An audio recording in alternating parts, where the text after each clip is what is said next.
All right. So, welcome again. We're gonna watch Grant Cardone and what he has to say about how to grow a business. Enjoy the video, and then I'll come back and I'll give you my comments on it after we watch. All right, enjoy it. Hey, Grant Cardone here, New York Times bestselling author, and I want to talk to you about 5 tips that I can give you right now to grow your small business, or as an entrepreneur, start your business and start it on the right foot. Number one, you must make revenue your God right now. Okay, I know that sounds like sacrilegious, but the reality is this: your business and the future of your business, whatever you're selling books or training programs, or you're selling a food product, or you're starting a small business that services clients. Look, revenue is the growth of your company. The revenue of your company determines how successful you're going to be in the next quarter and then again next year. Revenue is your God. You need to get every department, every person either assisting in revenue or the direct contribution of revenue in your company. Number 2 thing I want you to do is this. I want you to not discount your products anymore. I want you to take that out of your formula, out of any considerations. Oh, well, let's lower our price. No, I want you to get rid of that, okay? That is taboo for somebody that wants to grow their business. Free things, okay? Giving away free things, dropping the price of your products. You need to just eliminate that concept. I want you to say, hey, this is the price of our product. This is what we're selling our product for. And I want you to build the value add proposition until it finally gets that price, okay? 3rd thing I want you to do is this. I want you to fill up your pipeline. Most people run scared on revenue, the first 2 points, revenue, and then drop their price only because their pipeline's not full enough. I want you to load the pipeline up with opportunities. When a 2 o'clock appointment doesn't show up, you're like all discouraged. This is why. It's not because your 2 o'clock appointment didn't show up. It's because your pipeline wasn't full of somebody at 2:15, 2:30, 3 o'clock. Look, load your pipeline up. You want new problems, not old problems. You know what I mean by that? A new problem is this: 2 o'clock canceled. Oh my gosh, that gives me some breathing room for 2:15. Old problem is what? 2 o'clock cancels and you don't have anything to fill it up with. So fill the pipeline up with lots of opportunities. Number 4, I want you to dominate your sector. I don't want you to compete in it. I don't want you to play in it. I don't want you to spectate in your sector anymore. I want you to consider if you're cutting hair, doing massages, selling cupcakes, selling automobiles, you're doing social media, a guru guy, okay? Whatever you're doing, you're on Twitter, Facebook, I want you to dominate the sector. If you're going to advertise in the New York Times, I want you to dominate the New York Times, or I don't want you to go play in the New York Times. You get it? I want you to dominate the sector. If you're going to work a neighborhood, I want you to dominate that neighborhood. Literally cover it up. Own that space. Do not compete in it. Competition is the worst thing a small business or an entrepreneur can think with. And the 5th thing I want you to do is this. I want you to increase the number of personal visits you're making to your clients. And I want you to increase it by 10 times. I write about this in the 10X rule. Increase all activity 10 times what you think is necessary, and particularly when it comes to personal visits. All right. Grant Cardone, a bit younger here than I think, when is this video from? This is from 2012. Yeah, he's aged a little bit in the 6 years that have passed since then. But these are interesting. Number 1, revenue is God. I 100% agree with this. You know, one of the things that I always tell people that are starting out is don't focus on profits. Your profits are not, profits is not the goal when you're starting or when you're in the beginning phases of a new business. Momentum is the goal. And I think you can pretty much equate momentum to revenue. If you can get revenue to come in, if that's the goal, and you just make sure that more revenue is coming in, you can always go to work on lowering your costs or, squeezing more profit out of it. Selling more things to the, if revenue comes in, it means you're getting new customers. You can always go to work on, selling other things to those clients. So I really like the first one, revenue is God. I think that's a big one. The number 2 one, do not do discounts or anything like that anymore. I absolutely 100% disagree with that. And to be honest with you, I kind of think that Grant Cardone might have changed his mind about this, because he's saying anybody who's trying to grow their business should stop doing discounts. Now, he's kind of known for doing all kinds of discounts, and he was a bit controversial by offering like a hurricane discount when there was massive hurricanes, I believe, in 2017. This guy puts on discounts like nobody else. So I don't know if he's kind of changed his mind here about that, but as something that I talk about in my webinar is, actually, I don't want to tell you that. But I will say this.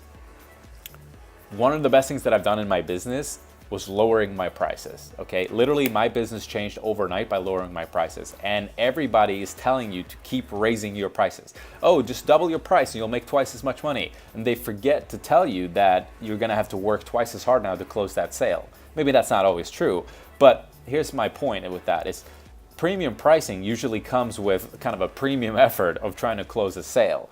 Now, there are a lot of discount, like low price businesses that are killing it. Look at Walmart, look at IKEA. There's a lot of businesses that are doing well by trying to, approach the masses and trying to sell at a low price. It's, your prices are not a reflection of who you are as a person.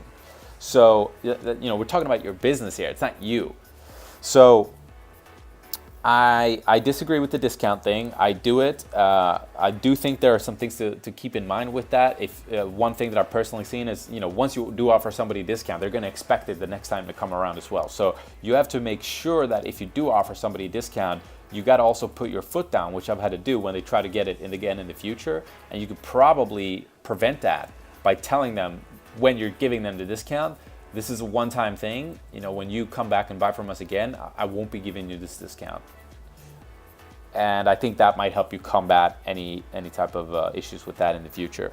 But yes, I totally agree with that. Disagree with not discounting. I think that if that helps you close the sale and you're still going to be profitable, then that's good. And I've personally done this a lot, and it's actually paid off well for me. And I fully anticipate that a lot of people might disagree with me on this.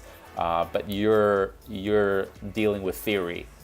You're dealing with theory, not real life, when you're saying in a blanket statement that discounting does not work. Yeah. Number 3, fill up your pipeline. This is huge. This is absolutely huge. The way I think about it is, if you're driving a car, especially when you're in the beginning stages of a business where, the car is totally being driven by you, if you take your foot off the gas pedal, what's going to happen? Nobody else is going to keep that car moving but you, right? Unless you've really done what Tim Ferriss talked about, which is where, he talks about putting kind of rules and people and systems in place to run the business without you. If you haven't fully done that yet, then if you take your foot off the gas pedal, it's going to stop rolling. And that's a lesson that I learned very quickly when I started my business in 2012. And that's effectively what Grant Cardone is saying here. Fill up your pipeline. If an appointment cancels, who cares? You get another one in 15 minutes or whatever. Yeah, this is basically just about keeping your foot on the gas pedal. 100% agree. You cannot argue with that. Dominate your sector. I do like this one. I think it's a bit hard to actually execute on that, because if you are in a competitive space, to dominate that space, you're going to need some money. Okay. If you're going to be dominating your Google AdWords in your niche, you're going to have to spend some cash to, first of all, grab the top result, perhaps even buy some of your competitors. I mean, that's really what you should be doing if you're actually going to dominate. So on a theoretical level, I think that's an awesome piece of advice. On a real life level, it can be very hard, and it's going to require some actual money to legitimately dominate your sector. But there's good intentions behind this, and I understand what he's trying to say. Number 5, increase personal visits.